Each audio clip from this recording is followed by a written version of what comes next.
Good evening, I'm Ian Hanomansing. Tonight, concern from doctors, chaos in airports, and closing borders.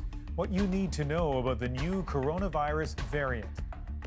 This variant has a large number of mutations, and some of these mutations have some worrying characteristics. Tonight, the scope of the new threat, what we know and what we don't, as countries, including Canada, lock out travelers. As you know, that it's very difficult to keep a virus like this out entirely.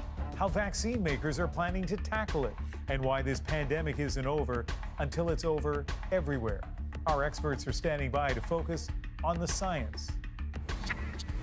Also tonight, the Prime Minister tours the flood zone as BC prepares for another weather punch. Plus, worries about what lies beneath and getting access to clean water.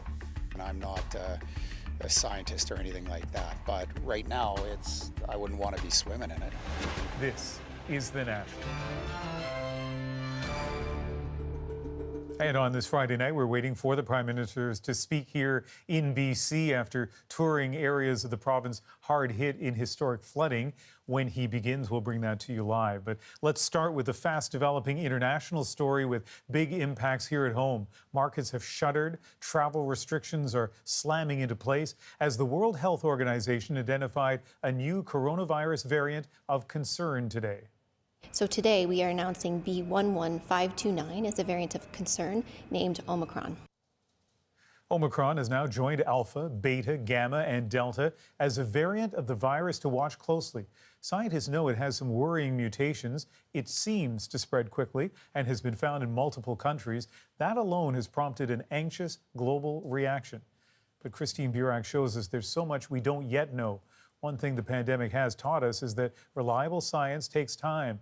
And with Omicron, that is just getting started. There are no known cases of the new variant in Canada, but public health experts say it's just a matter of time. We'll be looking for it. And I don't think people should be surprised if we did get a detection. The World Health Organization has named this latest variant detected in South Africa as Omicron, warning countries it is a variant of concern. This variant has a large number of mutations, and some of these mutations have some worrying characteristics. In other words, Omicron could be more infectious, could cause more severe illness, and could get around immune defenses. Scientists estimate the variant has 32 tiny mutations in its spike protein. That's a problem because previous infections and vaccines have shown our immune system a version of that spike. Mutations could make it harder for antibodies to recognize this variant and stick to it in order to block it from entering our cells. However, it's early days. We need to get the virus in people's and scientists and research labs' hands to test to see if these doom and gloom predictions actually pan out. Already, reports say a Canadian visiting Hong Kong is infected, possibly catching the variant from a South African traveler staying in the same quarantine hotel. It's not clear if either are sick. We understand that people are concerned. The good thing is that we have monitoring systems around the world to detect these variants very quickly.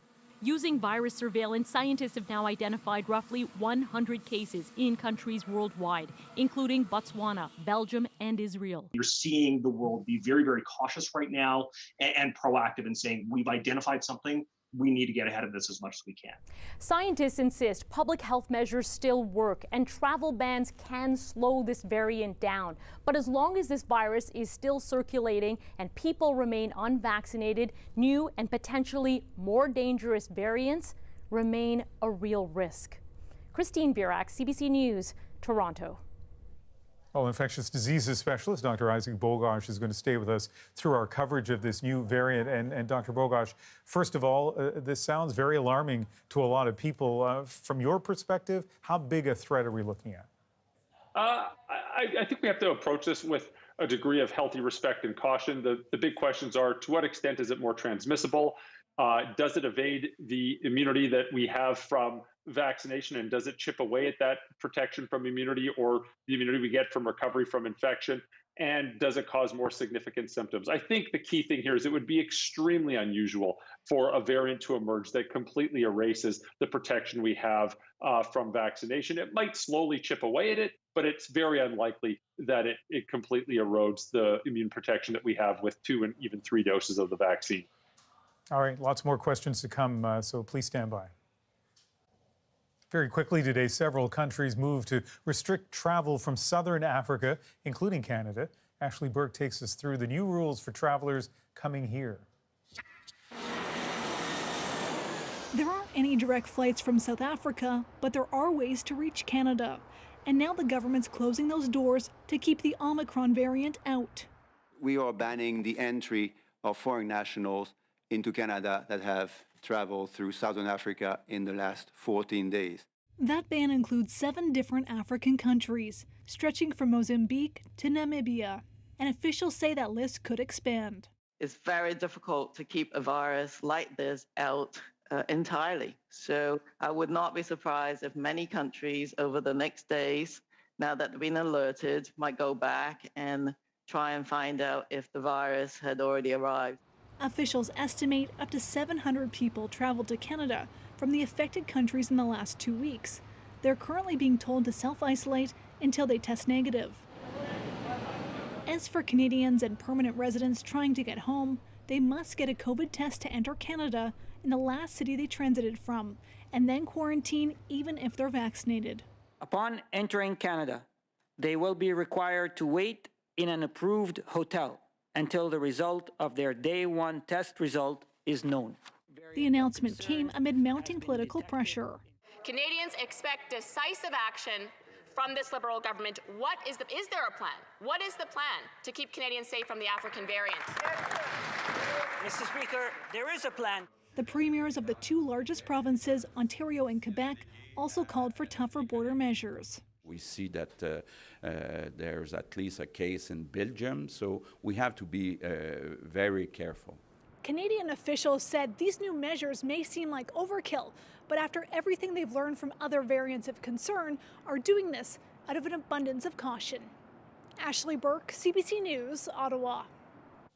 Starting Monday, the U.S. will ban travelers from the same 7 countries as Canada, with the addition of Malawi. Officials today also warned that the list could grow if the variant continues to spread. I've decided that we're going to be cautious, make sure there's no travel except for American citizens who are able to come back. But we don't know a lot about the variant except that it is a great concern. It seems to spread rapidly. News of the variant sent stocks tumbling. The S&P 500 down more than 2%, and there was a familiar pandemic pattern. Airline and travel companies were among the sectors getting hit the hardest, while companies for home exercise equipment and video conferencing actually jumped. The TSX took a similar drop, with energy stocks in particular seeing steep declines. As Chris Brown shows us, Europe was even quicker than Canada and the U.S. with travel bans, causing disruption and potentially nipping an industry comeback in the bud.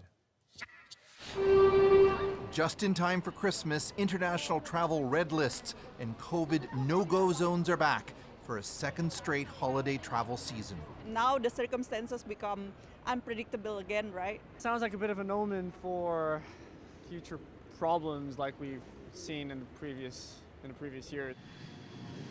Europe's travel industry had just gotten airborne again, but with surging infections and much of the continent already either in lockdowns or contemplating them, the EU was one of the first to ban flights from southern Africa.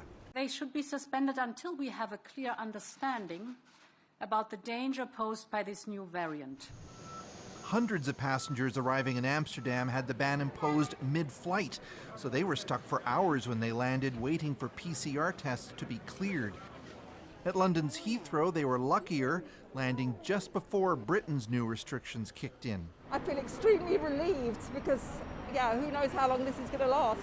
In South Africa, though, the measures were met by anger from government officials who called them premature. The reaction of some of countries in terms of imposing travel bans and such measures are completely against the norms and standards as guided by the World Health Organization. I think most governments... This British travel industry rep urged people not to cancel their upcoming travel plans and just see. I think it's inevitable that along the way you're going to get situations which will crop up where, that will go back a step, but hopefully it's only a short-term issue. While the flight restrictions are limited to southern Africa, the fear, of course, is that they could be expanded if the variant spreads rapidly in other places. Chris Brown, CBC News, London. And let's go back to Dr. Isaac Bogosh and travel bans. Dr. Bogosh, are they effective?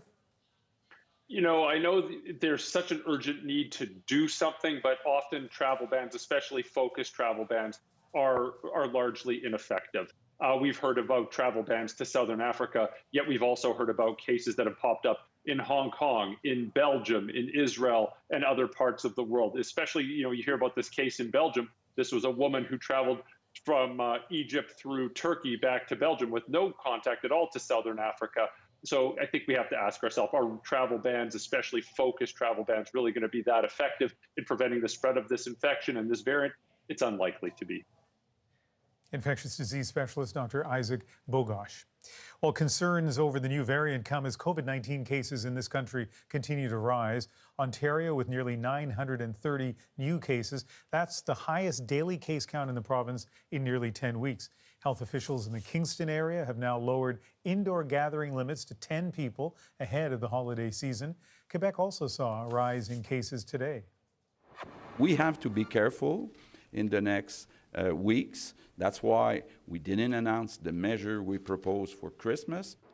Quebec's premier urging caution ahead of the holidays as health officials reported more than 1,000 new cases today for the first time since May. The federal government, meanwhile, introduced new legislation today in an effort to protect healthcare workers from protesters. Every day, healthcare workers are coming forward and speaking out. They are exhausted, they are discouraged, and they are fearful. And the sad reality is that these sorts of threats predate the pandemic. We've heard their calls, and today we're taking action. Bill C-3 would make it illegal to intimidate or obstruct healthcare workers and patients seeking care. Those convicted under the proposed law could face up to 10 years in prison. The bill also brings in 10 days of paid sick leave in federally regulated sectors. That's a move Ottawa says could benefit nearly 600,000 workers. And we're waiting for the Prime Minister to speak. He is in British Columbia tonight, his first visit since that record rainfall fed wave after wave of destruction. Justin Trudeau toured the hard-hit city of Abbotsford in the Fraser Valley as the province braces for 2 more storms, one as soon as Saturday. Together, those systems are expected to dump an even greater volume of water and likely even greater devastation. David Common was also at work in the Fraser Valley today. And David, as we wait for the Prime Minister to speak, tell us what you saw there. Well, it was quite something when the Prime Minister landed in British Columbia. Environment Canada did something it's never done before, issuing a red alert over 2 new storms that are bound for this region. And they've developed that warning system because extreme weather is happening much more often. There is nothing quite like seeing the damage firsthand, or rather stepping through it. This was a front lawn until this creek burst its banks, pouring through the community. The Prime Minister visiting today briefly, his first to BC since the destructive storm, as soldiers work to shore up flood defenses. 12 days ago, the water would have been above my head here, so things have improved. But the cleanup, it's going to take months, if not years, cost billions. And that's before we even talk about the necessary improvements to flood defenses, which have been proven to be woefully insufficient. And quickly, 2 new storm systems on Saturday and then Tuesday are set to bring more rain collectively than the system which caused catastrophe. And no one is quite sure what'll happen. And the ground is super saturated. This is a situation we have never faced before. It's not just that 20 centimeters of rain is expected, but the system will melt snow at higher elevations, pouring down into valleys and again threatening to overwhelm highways and inundate communities. unleashing 3 storms back to back, it's our responsibility to allow all of the other parts of society to know how serious that could be. And again, I can't overstate the uncertainty. My fear is if the Nooksack overflows again. The Prime Minister was able to drive to one community where the water has receded. Some areas, though, are only accessible by air, like the Shaken First Nation, caked in a meter of mud that trampled and crushed most everything in its path. As much as this is BC's nightmare, it'll also be the federal government's problem. Not just sending in soldiers, but digging into a much deeper wallet to help repair and react to increasingly frequent and destructive weather disasters. And Ian, with new bad weather on the horizon, some roads that were just reopened are going to be closed Saturday as a precaution in the event of yet more flooding. Yeah, we were all hanging on, wondering what the next 2 storms are going to bring. Thanks, David. And David Common is in Vancouver. The Prime Minister is in Victoria, along with the Premier of British Columbia, and we continue to watch those 2 lecterns. We expect the Prime Minister and Premier to come out shortly, and we will take you to Victoria live. All of the pounding rain that we've had here has stirred up a lot more than anxiety. Sewage and animal waste are just some of the biohazards that can make drinking water harmful. Olivia Stefanovic shows us how large a threat that is. The high water mark is just behind you here. There normally isn't a pond on Doug Johnstone's family farm. The fire pit is a water pit right now. We're not going to be burning for a while. The flood reshaped this landscape. Now concern is sinking in over what it brings. You've had manure pits potentially overflow. You've had septic fields overflow. So the water that's in the fields that has to drain away is a veritable cesspool. About 700 properties on the Sumas Prairie are under a do not consume water advisory, meaning it's not safe to even boil, only flush.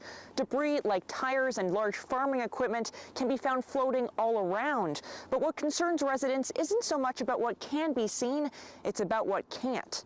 We know there are hazardous and potentially toxic material in these floodwaters, which is why we need to complete an environmental assessment of the area to ensure it is safe.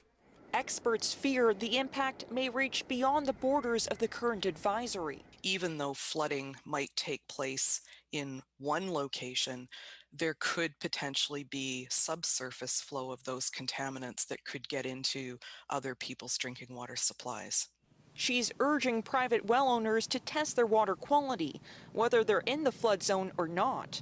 If you are on a private well, just remembering as a well owner that your water supply is your responsibility. The province says it's monitoring the threat. There is significant attention paid to water quality and the ability to make sure that when people go back, it is safe for them.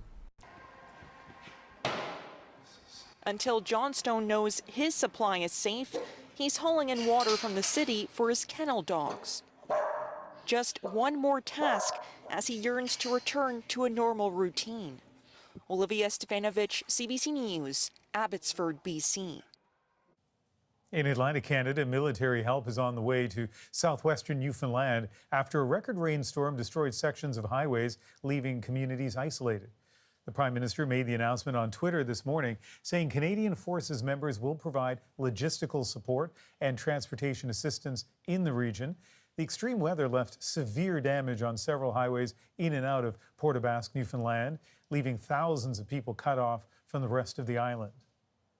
In Nova Scotia, the RCMP is investigating after a fire destroyed a lobster pound just days before the lobster season is set to open. Video shows the heavy smoke coming from the plant in the southwestern part of the province last night. No injuries have been reported. Officials say the fire wasn't put out until early this morning. This is the same plant that was damaged last fall amid tension between commercial and Indigenous fishermen in the region. The pandemic has created yet another shortage, that of supply teachers. It's forced Toronto's public school board this week to bring back some unvaccinated staff. Deanna Sumanag-Johnson looks at what's behind the problem. The Durham region east of Toronto has had a population boom during the pandemic. Great for the region, not so good when it comes to hiring enough school staff to teach all those new kids. It's the occasional teachers where we're feeling the crunch right now. In fact, the board has resorted to putting out an ad saying they're hiring uncertified emergency supply teachers. The main requirements? A university degree completed or in progress, experience working with kids, and a clean police check. There are many people out there considering employment and education, and this is an opportunity for those students who may be in university or already have a degree to become part of an emergency occasional teacher list. A lack of supply teachers isn't entirely new, but the pandemic has made the problem much worse for several reasons. The most reliable pool of substitute teachers is always retired teachers in their first 5 or 10 years of retirement. But they've dried up because they're so concerned about the potential for catching COVID. Put that together with school staff who refuse to get vaccinated or get tested regularly, plus teachers having to call in sick for even a minor cough, and you get the perfect storm. More substitute teachers needed than ever before, and fewer of the usual ones available to work. In Prince George, British Columbia, uncertified teachers are preferred to what the district has occasionally had to do, taking support staff away from kids with special learning needs. Our district is heavily reliant upon uncertified people coming into our schools and offering teaching employment. As a union leader, I am not happy that we had to advocate for that. But as a union leader of struggling members, it was the only way moving forward. And what they're all saying is many parents, while not thrilled about the prospect, accept it as a preferable alternative to sending students home because there's no one to teach them, something several regions have had to do. Deanna Sumanak-Johnson, CBC News, Toronto. The world of musical theatre has lost a titan. Composer and lyricist Stephen Sondheim has died. Everything free in America. For a small fee in America. Stephen Sondheim's lyrics cut to the core of what his characters felt in their heart, and also what that said about the human condition. Something for everyone, a comedy tonight. This body comedy was Sondheim's first Broadway hit, where he also composed the score. But future triumphs would revolutionize the art form and bring a sophistication perhaps matched only by the likes of Noel Coward or Cole Porter. You here at last on the ground.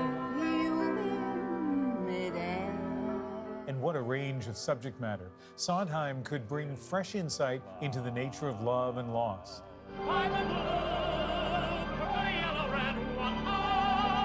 Or the meaning of art itself. This piece won the Pulitzer Prize. Another 5 won the Tony Award for Best Musical. I've said repeatedly that I believe that teaching is a sacred profession and that art is a form of teaching. So, with the help of Bernadette, I'd like to teach you a little. Today, Bernadette Peters paid tribute. He gave me so much to sing about, she said of her close friend. Thank you for all the gifts you gave the world. Stephen Sondheim died at home at the age of 91. And so much great work that has touched so many of us. We're taking a live shot again here. That is Victoria, the legislature, and we are waiting, as you can see on the screen, for the Prime Minister and the Premier of British Columbia to speak. Prime Minister Trudeau, as David Common showed us, touring British Columbia, the flood-ravaged parts of British Columbia earlier today, and he'll be talking about that. And here we go, just on cue, well, a little bit late, but on this cue anyway, the Prime Minister, and on the right of the screen, Premier John Horgan of British Columbia.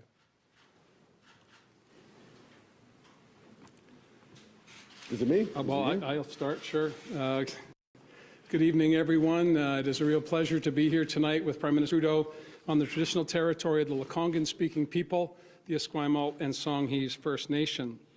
It is a real thrill to have the Prime Minister here today, standing with British Columbians in one of our most difficult times. And it's having government-to-government meetings, as the one we just concluded, having a flyover and visiting with people in Abbotsford, as Minister Farnworth and the Prime Minister did today, that brings this issue home for all Canadians. British Columbia is in stress and in crisis as a result of successive weather events and, of course, a global pandemic. But today we've established a joint committee of ministers, federal and provincial, to work together, co-chaired by Minister Farnworth and, of course, Minister Bill Blair from Ottawa. We'll populate that committee with appropriate ministers to make sure that all of the issues that are before us as governments are being addressed in a timely way and ensuring that we're doing what we can to protect people and property going forward. We also committed today that the two governments will match dollar for dollar the contributions Canadians make to the Red Cross Fund to help those who are in flood and extreme weather conditions here in British Columbia. So I encourage British Columbians and others to give $1, and there'll be $3 going towards helping people in distressed areas. No corner of the province has been untouched by this crisis. We've seen, of course, extraordinary devastation in the Fraser Valley, but the devastation in the Nicola Valley is equally catastrophic. It's been a very, very tough year for British Columbians. We're facing the brunt of climate change, not in the future, but right now.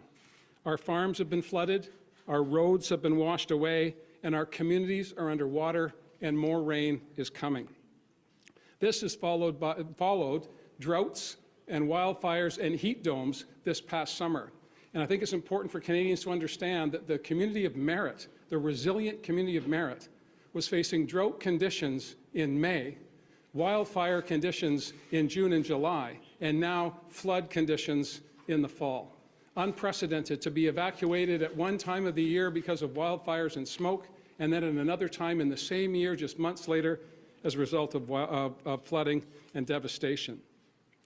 But the charity and goodwill of Canadians always shines through, and I am so proud of British Columbians and people from coast to coast to coast who have stepped up and offered help to British Columbians in our hour of need.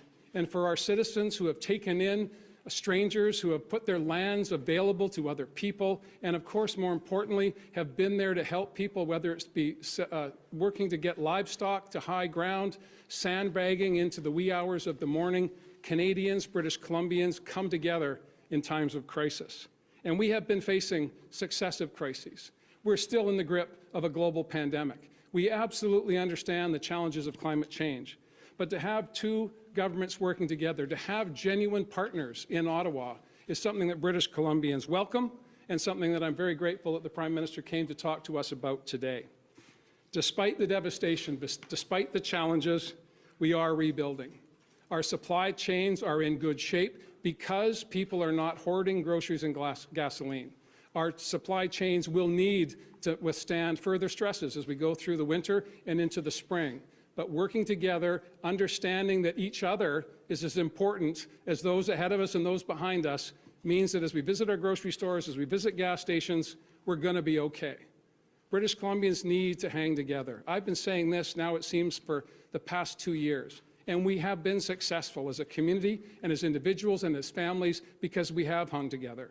I want to thank the Prime Minister for being here today to reinforce that message that we as Canadians, wherever we may live, are working together to get through this crisis. And I'll pass the microphone on to the Prime Minister. Thank you, John. Quel plaisir d'être ici ce soir avec le Premier ministre Horgan, with Premier Horgan, and have the opportunity to speak directly to the people of British Columbia, to tell them that we are with them and support them. John and I agreed on and have always agreed on is the need to have people's backs during tough times, and that's exactly what we've been focused on and exactly the work that we are doing. This afternoon, when I got to visit Abbotsford and see so many of the extraordinary community volunteers, members of the Canadian Armed Forces, emergency responders, and just leaders on the ground who are devastated and heartbroken, but also stepping up to be there, not just for themselves, but for their community, for their neighbors. It really does show the strength of British Columbians, the strength of Canadians, in that we're there for each other. We have each other's backs, and that's what allows and enables your governments to do that as well. Our first priority is to be there for people, which is why we've deployed over 500 Canadian Armed Forces members with helicopters and planes, almost $4.5 million straight to First Nations communities immediately to help them through this moment, and over $4 million for the Port of Vancouver. And as John just said, really pleased that the federal government and the provincial government are matching donations with the Red Cross. So $1 donated by you results in $3 of support for people on the ground who desperately need it. So as always, as Canadians are watching across this country and hearts are going out to folks who are working really, really hard to rebuild their lives and build a stronger future, send them your support, because this is what we do as Canadians. We're there for each other. Premier and I spoke about the support that's needed both right now and into the weeks and months and, yes, years to come. And we will be there, whether it's immediate support on saving livestock, supporting our farmers who have our backs year in and year out. We need to and will have theirs. We met today, Minister Blair and Minister Farnsworth and I met with frontline workers and responders. And it's amazing to see the strength, the resilience, but also the pride of people who've been working long hours, back-breaking work as community volunteers, leaders, armed forces members, being there for each other. But it's not going to be enough for us to just be there now and in the coming weeks. We're going to need to be there for each other in the coming months and in the coming years. Here in BC, in Atlantic Canada, where storms are raging now, and everywhere across the country where extreme weather events are going to become more frequent. And the fight against climate change remains extraordinarily important, but the fight to build a better future, resilient infrastructure, in ways that is going to require our governments, municipal, provincial, federal, Indigenous, to work together always tighter and better, is going to be really important, which is why I'm so pleased that John and I have put forward a joint cabinet committee that will deal with disaster response and climate resilience to map out the way forward here in British Columbia and establish a model for how we're going to move forward as a country facing increasing challenges like this. We've got a lot of work to do. But I can tell you one of the things that Canadians saw during this pandemic, particularly here in BC, which is when orders of government work together as friends, as partners, focused on the single-minded goal of having Canadians' backs, we can do it. And that's what we will continue to do. We do need to address the long-term climate change problems. And it can't be just about weatherproofing homes, although that's an important piece. We have to make sure we're investing in communities, investing in our country, getting our country to net zero, investing in support and indeed leadership by Indigenous communities whose traditional knowledge and approaches to challenging climate situations are well established and need to be at the table, not just for themselves, but for all of us. These are the kinds of things that we need to do going forward. And this is why government's grounded in science, in reason, in being there for each other, in compassion, but also in strength while working together is what British Columbians deserve and what all Canadians deserve. So I'm so pleased to be able to be with you here tonight, John, to continue this work. Nous avons beaucoup de travail à faire ensemble. We have a lot of work to do together, but we will do it. We will continue to be there for the people of British Columbia. We will continue to be there for a better future for all in addressing climate change and in responding to the challenges we face today and building a better future for all. Be here tonight alongside you, John. Great to be back in my second home in BC, even if times are tough. We're going to get through this together. Merci. Lindsay? Thank you. As a reminder to everybody on the phone line, please press star 1 to enter the queue. You're limited to one question and one follow-up only. We will start with questions in the room tonight. Richard Zussman, Global News. Prime Minister, you mentioned support will be here for British Columbia. This is going to be expensive, both in the short term and the long term. How much financial support? Is this an open checkbook for British Columbia? And Premier, was there an ask of the Prime Minister in terms of how much financial support BC will need to get through this? I have committed from the beginning that we will be here for whatever is needed. We need to rebuild. We need to rebuild more resilient infrastructure that's going to be able to handle 100-year storms every few years, because that seems to be the pattern we're on. It's going to be expensive, but it would be far more expensive to do less or not to do enough. Because we know, and we saw this in the pandemic, the best way to get through a crisis is to support people as much as they need through that crisis, because it gets us to the other side stronger and better. So what I've said to John, and what John knows, is that, and what British Columbians can and should know, is that the federal government will be there as a full partner as we move forward on building a better future. And with respect to ask, it's premature to do that, and in fact was not the focus of our conversations today. The ground rules are pretty straightforward. I don't believe in the past 2 years we have spoken as leaders of our governments more than any time in the history of Canada, not just myself, but other premiers working collaboratively with orders of government. And I'm a student of federalism, and it works best when we talk to each other. It works best when there's a full understanding that every corner of the country matters. And with the Port of Vancouver in distress, the rest of Canada feels that. That's why premiers across the country have reached out to me. That's why businesses, labor organizations, volunteer organizations from all across the country are asking how they can help. And it's that goodwill that we need to build on today. The dollars, the costs will start to mount, and we stand ready. We are in a strong fiscal position in British Columbia by hard work of British Columbians, and we intend to invest that in the safety and well-being of people going forward. Hello, Richard. You mentioned 1 in 100-year events. There could be another massive storm coming to British Columbia as early as over the weekend or into middle of next week. What will the federal government be doing to help support BC's preparation for that storm? And Premier, if you could reiterate the sort of work that's being done on the ground here in BC to help prepare as we brace for what could be coming. Sure. Well, first of all, what we are doing is being there to respond to any requests that British Columbia is making. BC, perhaps more than just about any other province, has an extraordinary system for emergency management and support. You've unfortunately had a lot of experience over the past years and have developed tremendous capacities. But what we can provide is extra bodies and hard work through CAF members who are there on the ground. Much of the work has been cleanup over the past days. The work that's going on now and into the coming days will be preparing for these new storms that are coming over the coming days.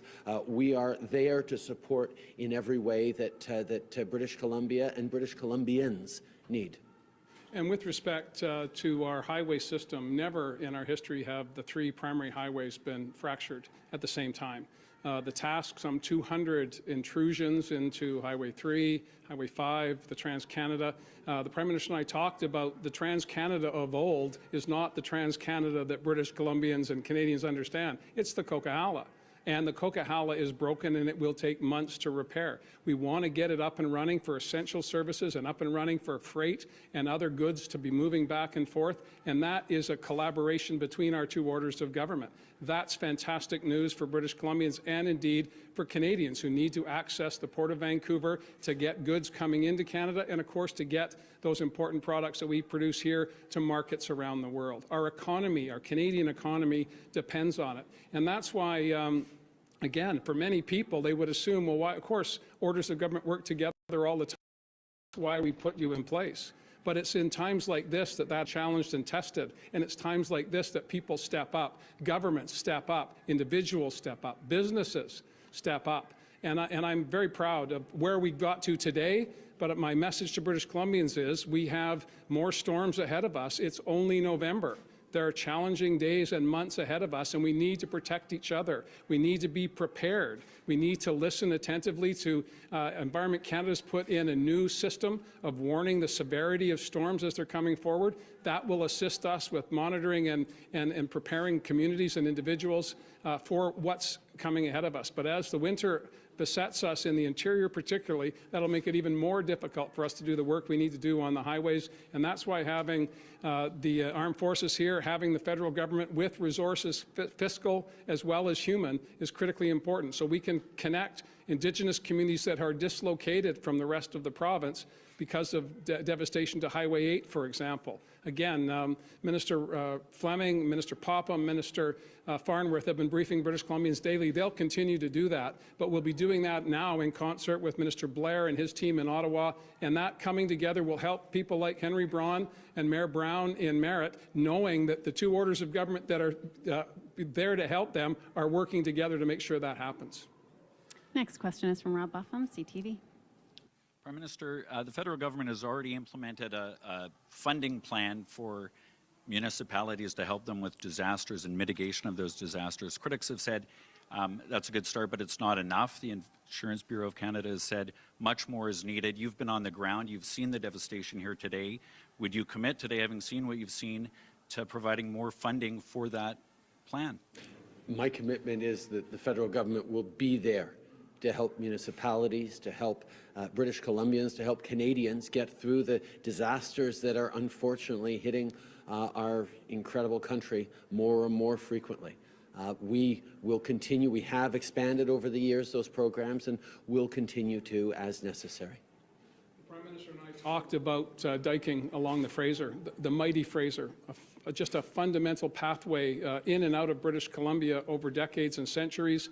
The salmon runs that are unprecedented is in distress. It has been through the big bar slide a few years ago. The Prime Minister and I worked together on that to get those sockeye stocks back up and running. Governor Jay Inslee took an interest in that because the salmon leave the Fraser and travel south, and they are part and parcel of the ecosystem of the west coast of North America. And we also need to collaborate on things like the Nooksack, the Skagit River and the Columbia River. Our joined, our collective responsibility as two nations, U.S. and Canada, Washington State and British Columbia, is to collaborate on these issues, and we're doing that.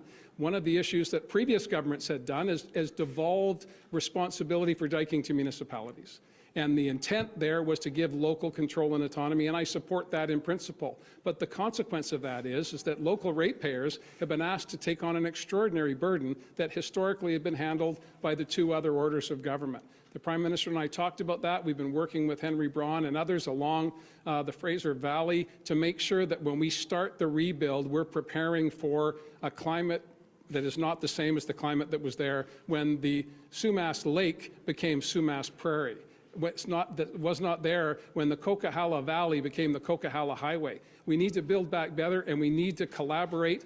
The Department of Fisheries and Oceans is critical to our work on the Fraser, and that's something we talked about today. The Prime Minister and I share a passion for salmon. We need to make sure as we build out and dredge potentially to make sure we're saving people and property, that we do it in a way that's sensitive to our salmon habitat, sturgeon, and of course Indigenous peoples who have lived on the Fraser for time immemorial. We're committed to that, and I believe Jay Inslee in Washington State is, and I know the Prime Minister's raised these issues with President Biden. I don't think we could be in a better position for all of us to work together. Now the rubber needs to hit the road.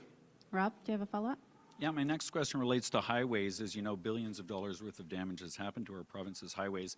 The Malahat is a highway on Vancouver Island that was affected not as badly as others, but when it was knocked out, as happens in the past, supply chains are badly impacted, and it's renewed calls for some kind of alternative.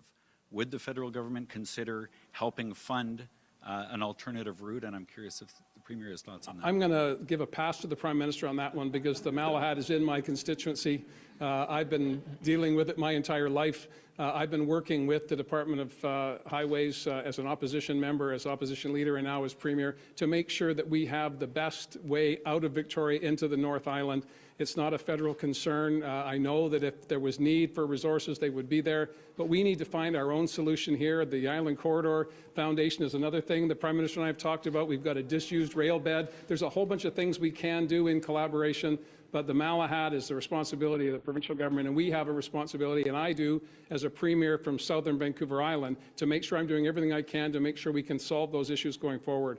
But there are massive problems in the interior, and that's where my focus is now. And I think that's where Vancouver Islanders' focus is as well. Next question is from Dirk Meisner, Canadian Press. Hi, Prime Minister. Can you describe what you saw today and how you feel it can be fixed. Well, first of all, flying over, I saw the extent of the pools of water, the challenges of so many farms, so many communities impacted. But what I saw mostly was extraordinary leaders on the ground. I met incredible volunteers, people fighting for their homes, fighting for their communities, ready to do everything, proud of the back-breaking work they've been doing over the past many, many days, but also grateful that all of Canadians are noticing and being there to help. I've seen the best of Canadians being there for each other, and quite frankly, I am inspired and comforted by it, because I know that this will not be the last crisis Canadians go through. We've seen far too many over these past many, many months in so many different ways. Crises affecting us in ways we never would have imagined even a few years ago. And Canadians continue to step up. And Canadians deserve governments that meet that capacity to be there for each other with the same intensity and ambition, and that's exactly what we're doing. Follow-up, Dirk? So the damage of the past days has been so vast to so many parts of the province and extensive in terms of transportation, agriculture, communities. How do we coordinate this, or how do you start to get this under control? Well, that's why we are so pleased to be announcing tonight a joint committee between the BC government and the federal government on disaster response and climate resilience that will focus on establishing the way forward, that will focus on what is needed right now in the days to come as we're preparing for what may be a difficult winter, but also preparing for the rebuild that will take many, many months and in some cases years. How we get things done right now, how we get things done right for the months to come, needs the kind of coordination and collaboration that happens when you put strong ministers from different orders of government in a room together to work out how best we can do this with the big picture and with a focus on the individuals affected. That's exactly how we're moving forward. And I would add to that, Dirk, that it's about relationships as well. In our personal lives, it's all about how do you interact with other people in your community, at your workplace, in your families.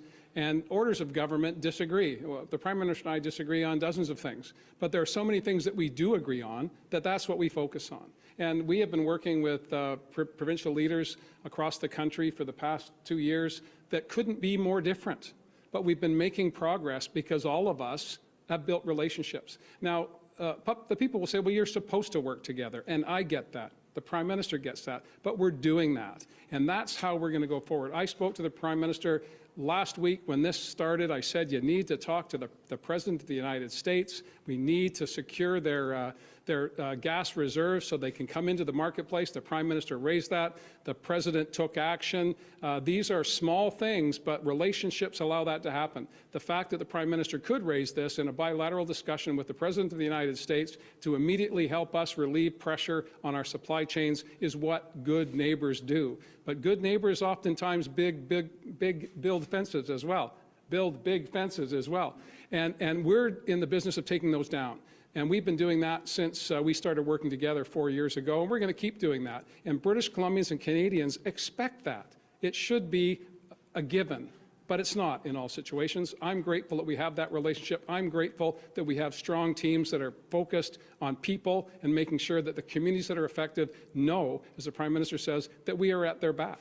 It's going to cost us a mountain of money, but it's a mountain of money that we can get to because of the hard work of British Columbians to have among the strongest economies in the nation. And we need to keep building on that, but it's going to take selflessness, and that's what we've seen over the past number of months. And I'm so proud to be part of a province where people put the interests of themselves behind the interests of those around them.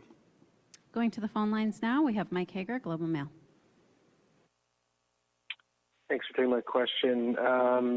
You've agreed to match aid given by everyday Canadians, and you said that you're open to help rebuild BC. But Prime Minister, will this rebuilding effort be contingent upon the projects being able to withstand climate change and adapt to it? And will Ottawa have the final say as to whether certain highways or parts of communities are rebuilt if they do not meet that bar? I think we can't even begin to start dealing with the aftermath of these disasters and this crisis without understanding that this is becoming a new normal, that extreme weather events, as the Premier pointed out, Merritt was facing droughts in the spring, fires in the summer, and now floods in the fall. This is a new reality that responsible governments, particularly governments that strongly believe in the need to fight climate change with everything we have, know that we cannot build for the world we had 20 years ago. We need to build for the world we're going to have 20 years from now. And that will be woven into all of the investments we're making, even as we act right now to support people in the immediate. We have to be thinking about how to make sure that their kids and grandkids are going to have strong, stable lives in an uncertain climate future. Mike, do you have a follow-up? Yes, thanks. So do you envision this new committee as kind of laying the groundwork or the framework to deal with upcoming huge climate change-related disasters in other parts of the country? And if so, how so? Well, I think this joint committee is coming together because there is a very clear need right now and a very clear desire for us to deepen the way we are working together, which was already great, but to respond with all of our combined capacity to this challenge of the moment and the challenge into the future. Anytime we work together with tremendous success, it sets us up for more success in the future. So I certainly hope that the great work our ministers are going to be able to do together on responding right now to this challenge and into the coming months will absolutely inform the kind of cooperation that we're going to have and see across the country in having Canadians' backs and building for a better future. Next question is from Tyler Olson, Fraser Valley Current. Yeah, thanks. So tens of thousands of people like me live behind substandard dikes in the Fraser Valley. How long should we be prepared to wait before the dikes are sufficient to stop a major flood? Are we talking 5 years, 10, 20? Will they be raised before the next major flood or while my kids are still kids? Well, thanks very much for the question, and it's a very good one, and it's one that the diking system, as I said in response to an earlier question, had been devolved to be the responsibility ultimately of local government. That was a bad call. It was well-intentioned. It wanted to ensure that local decision-making had a role to play, but there needs to be more than just those local dollars at play if we're going to protect communities going forward, particularly with the uncertainty of climate change and the consequences of extreme weather, which we've seen in spades here in British Columbia over the past number of years. So our intention in our preliminary discussions today is to continue to work with the municipalities up and down the Fraser, starting from Delta going all the way to Hope and then beyond, to make sure that we're working together. And the Department of Fisheries and Oceans is another one that I've mentioned because salmon are fundamental to who we are as a people on the West Coast, and that is ultimately a federal responsibility. We've been trying to collaborate in a range of ways, putting in place programs that put provincial and federal dollars to play to protect salmon. Now we need to put provincial and federal dollars in play to protect communities like yours and making sure that we're not putting the burden of those dollars on the backs of local ratepayers, because it's just not feasible. It wasn't a decision I would have made, but it's one that I'm obliged and working with the Prime Minister intend to fix. Tyler, do you have a follow-up? Yeah, for the Prime Minister, it's been 5 months since Lytton burned, and it's now cut off from much of the rest of the province, and many former residents are saying they won't return. Why haven't you been there yet to see the town firsthand and talk to those who have returned? I had a meeting with the mayor and First Nations leaders from Lytton over the summer, where I made commitments that we were going to help them and work on rebuilding that community and on supporting the residents in the choices that they're making. And that's exactly what we are doing right now.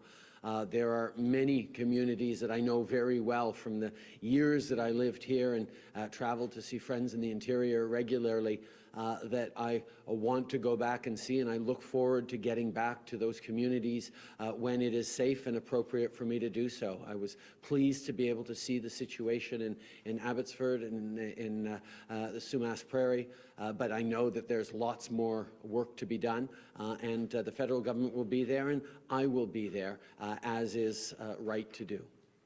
I want to assure Lytton residents as well. The Prime Minister met with Minister Farnworth and local leaders, and I couldn't attend. I had to leave before the meeting began, but we started that discussion back in the summer days after the town disappeared. And it's an extraordinarily challenging situation because of the toxicity of the lands. It took time to be in a position to clean that up. We are working. We have a full team in place at the provincial level to manage those issues. The federal government has its responsibilities for on-reserve Indigenous communities, and that collaboration continues. And I want to assure the people of Lytton that this does not push anyone to the back of the line. We've been making good progress, working with the Fraser Basin Management Council and the local elected representatives and community leaders to put in place the plan for a Lytton that will be better than the Lytton that left us behind. It was a storied community in our history, and it can be, in my opinion, the symbol of our future by being an adapted, climate-friendly community. 50 degrees is not an appropriate temperature for Lytton of yesterday. So we need to prepare the Lytton of tomorrow for that, and the community stands ready to do that, and so does the province. We have time for one more question this evening. Zara Premji, CBC. Yes, thank you so much. Just a heads up that I would love to have this in French and English as well, please. Prime Minister, the Premier mentioned collaboration with the U.S. earlier. Is the federal government having or planning to have conversations with Washington State to find a solution to flooding from the Nooksack River into Canada? And if so, what kind of solutions are you looking for? First of all, thank you for the question. It was absolutely a topic of conversation that came up when I sat down with the President last week. He expressed his concern and support for the people of British Columbia who were going through these terrible incidents, in the early days, and he assured me, and it's what we've seen since, that they were going to be supportive in whatever ways we could. Our embassy in Washington is engaging with its federal contacts and counterparts to ensure that things that are being done, whether it's easing flows across the border of fuel or people or transportation, whether it's looking at responding to challenges around managing water systems. These are the things that we are going to continue to work on together because as good neighbors we are interwoven in a way that doesn't always respect lines drawn by people on a map. And that's something we're going to continue to do with the United States.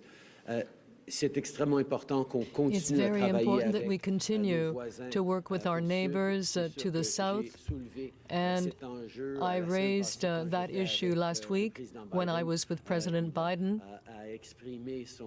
He expressed his support and his desire to be there for the people of British Columbia, and certainly we are working with them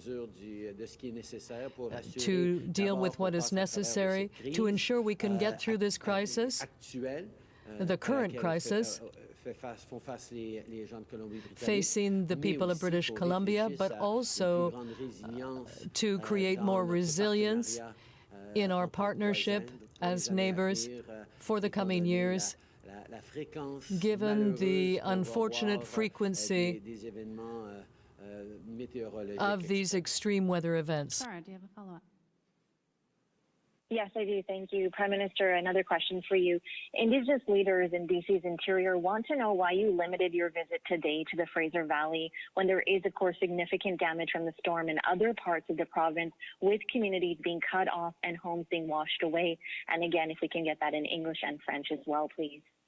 One of my primary priorities in making the decision to come out here was to not disrupt the operations on the ground, the precarious supply lines, the supply chains, the real challenges of actively rebuilding infrastructure and preparing for the coming days that we know are going on. And the decision was made that Abbotsford was a good place for me to go to express my support, not just for the people of Abbotsford, and to see what but be able to, from there, talk directly about the supports and the fact that we are going to be there for people throughout the interior of BC and indeed